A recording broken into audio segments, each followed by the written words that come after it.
Now, this question here is a pretty common test and exam question. Find the exact value, that means don't use a calculator, of all 6 trig functions given some value of theta. So in this question, theta is 2 pi by 3 radians. First of all, I want to point out a couple things here. I always write these out in the same order: sine, cosine, tangent, and then I put the reciprocal ratio beside. The reciprocal of sine is cosecant.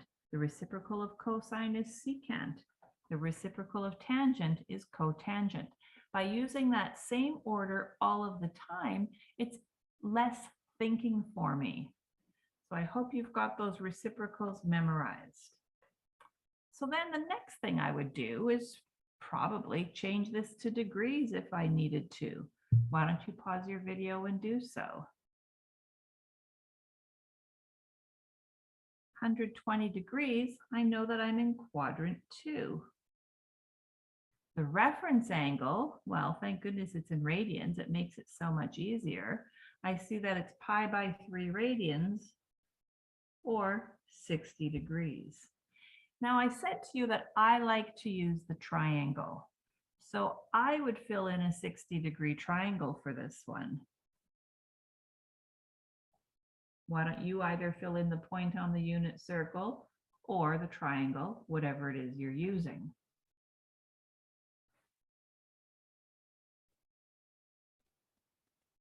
Now let's be clear here. When I'm using the triangle, the 60-degree triangle, notice my value for r equals 2.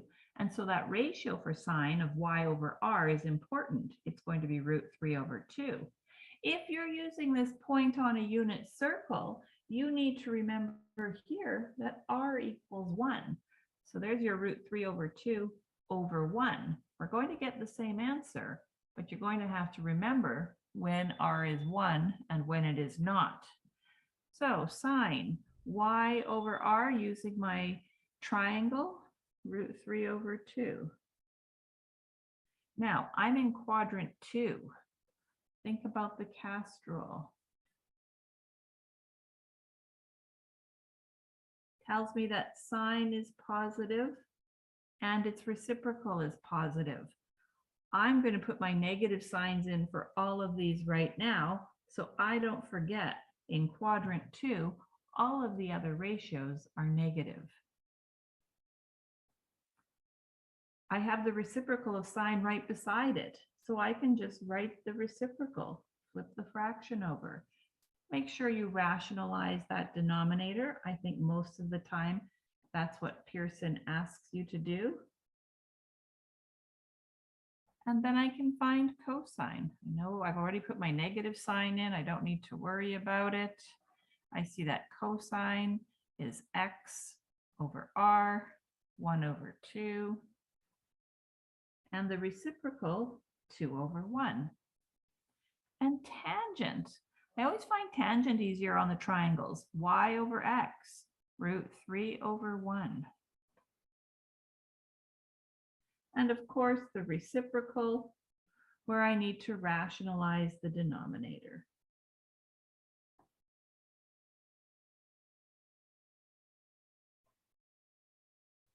Don't forget to put in those negative signs.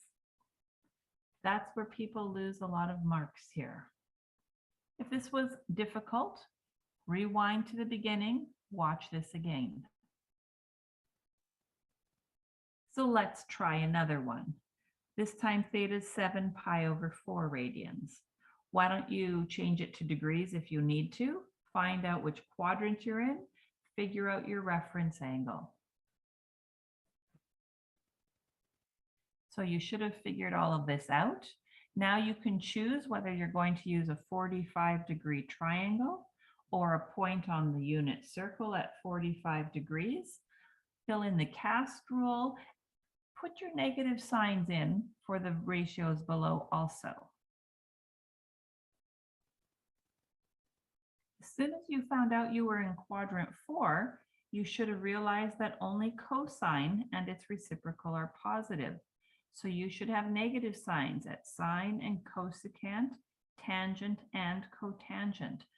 put those negative signs in right away, and then you don't have to worry about them. Now we know that sine, using the triangle, is y over r, 1 over root 2. But hopefully you've done these questions so many times that you already know that this is negative root 2 over 2. But look, because I'm not using the triangle, it's really, or sorry, using a point on the unit circle, it's really easy for me to see that the reciprocal is just negative root 2. Same thing is going to be for cosine. Same value as sine, root 2 over 2, and the reciprocal, positive root 2. Tangent, y over x, 1 over 1, is simply negative 1 because we're in quadrant 4.